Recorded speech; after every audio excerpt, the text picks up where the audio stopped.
Hello, today let's discuss another type of parallelism, and this time it's synthetic parallelism.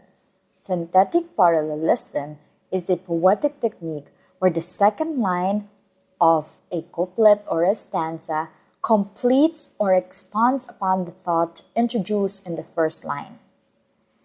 Unlike synonymous parallelism, where the second line restates the idea using synonymous words, synthetic parallelism adds new information or perspective to the initial statement.